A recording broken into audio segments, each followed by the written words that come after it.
Human rights lawyer Femi Falana takes Central Bank of Nigeria to court over Naira floating. Welcome to the news and thank you for tuning in to listen. Please subscribe to our channel to get notified when we post hot juicy news updates.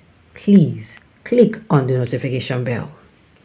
Permanent human rights lawyer and senior advocate of Nigeria, San Femi Falana, has initiated legal action against the Central Bank of Nigeria, CBN, in response to the decision to float the Nigerian Naira against international currencies. Falana, known for its advocacy in upholding legal principle, argues that the Central Bank of Nigeria move to allow the Naira to float freely is in violation of the CBN Act. The CBN decision to float the Naira was announced on June 14th with the intention of allowing market forces to determine the currency's value. However, Falana contends that this approach is not supported by the CBN Act, which mandates the central bank to set the exchange rate. Speaking during an interview on Channel Television Sunrise Daily Program, Falana cited Section 21 of the CBN Act, which designates the Naira as the sole legal tender in Nigeria. He further emphasized that Section 25 of the Act criminalizes the use of any other currency without the central bank's authorization. Falana revealed that he is taking legal action against the CBN to challenge the floating of the Naira, asserting that the decision is unlawful and inconsistent with the provision of the CBN Act.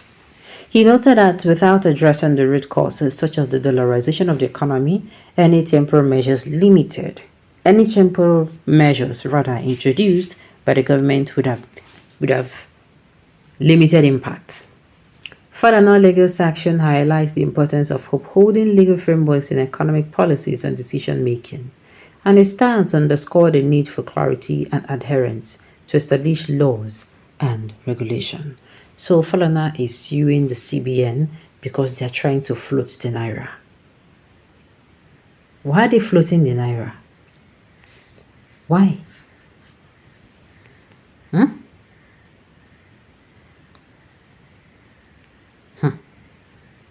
Let him take federal government to court also over the removal of fuel subsidy without the refineries working, which has caused untold hardship for the citizens.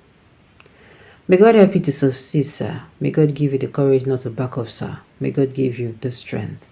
The thing is, I don't understand why this government is acting like, they took something, and they did not. What this government is saying its own abuse of office regarding the Central Bank Act, which they have failed to comply with, as pointed out by the great legal luminary himself, of which the uncharted abduction of a Naira float has caused economic issues to the nation, thereby causing untold hardship and pain to the citizens, and yet the government is prosecuting another CBN boss indiscriminately on abuse of office. If not for the fact that the presidency dictates and determines what other independent government agency must do, while organs like the CBN and INEC that are independent have their laws on their own on how to operate, throw them away and follow the dictates of the president without telling him that they have the rules of operation.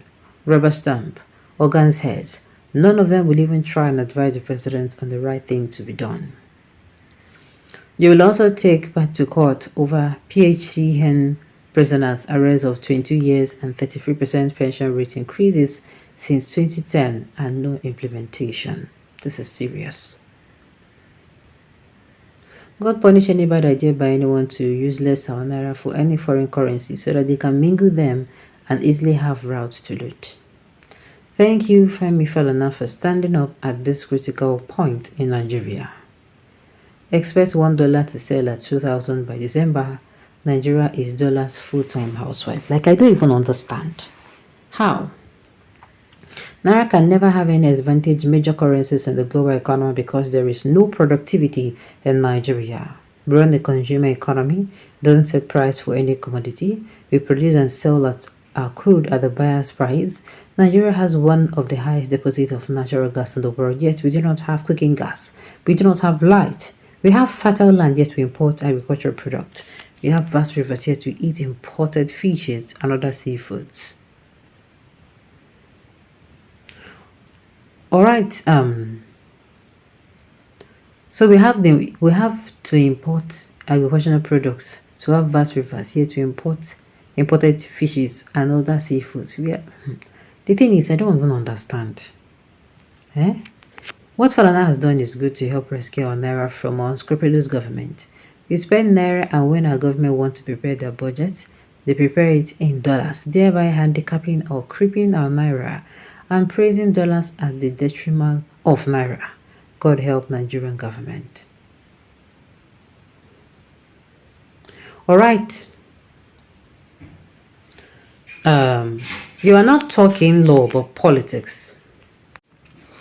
You see, every government who is trying to come, or who is, yes, the pre-election period, they made all sorts of promises. They come outside and tell us how they're going to make this right, how they're going to make us make this right. Now, I see nothing wrong with that. As Nigerians, of course, we are not soothsayers. We are not going to be able to find out the ones that are going to really keep their promises. You understand? We can only say, okay, these people, they have a point. They can sell themselves so well. You know, they can speak as if they actually know what they're doing, but it is our duty to hold those people accountable. And this is what Femi Falana is doing. And see, I wish we will support him. This is how it is supposed to be. We holding these people accountable. Fine, we cannot, like I said, we cannot be soothsayers to find out people who will truly, you know, do what they are supposed to do. They come outside and promise us, oh, they are going to make sure they reconstruct or repair the refinery. They did not. They come outside and say, oh, this particular law, just like we are saying now that they are convicting Emefiele now, the former CBM governor, of a crime, and they are coming out to perform that very crime, contradicting themselves. It is our duty as Nigerians to hold these people accountable. We are supposed to do more as a nation. Lamentation do not solve problem in Nigeria. Exactly. Holding them accountable is what is going to solve the problem. Tinubu was blaming Emefiele today. We have seen his own central bank governor, who doesn't know his left from his right. Exactly what I was saying. Let him take the federal government a course to over the removal of first subsidy without the refineries working, which has called and told, okay, I've said this before. Now, in this contest, removing of the subsidies, we have known that, okay, subsidy is going to be removed. But never did I expect that the money that was supposed to be, you know, at least they removed the money they are channeling into subsidy. It is supposed to be pumped into, even if there is no relief. This is not the 5 billion they are planning to share to each state to. No. Removing of a subsidy should be okay. We have removed the money. The money we are pumping into subsidy. It should be channeled. The so-called money should be channeled into reconstruction of a refinery. Not even repair. Because, like I say, to work those refinery, you don't need, you know, if you even fix the parts. Reconstruction. That is when I'll say, okay, let us give these people time. And they'll tell us, okay, in 6 months' time. And we keep saying it. Oh, if they talk this Nigeria matter, nobody could go out. So right on this note, you have come to the end of the news. We say thank you for tuning in to listen. Until I come your way next time, enjoy the rest of your day.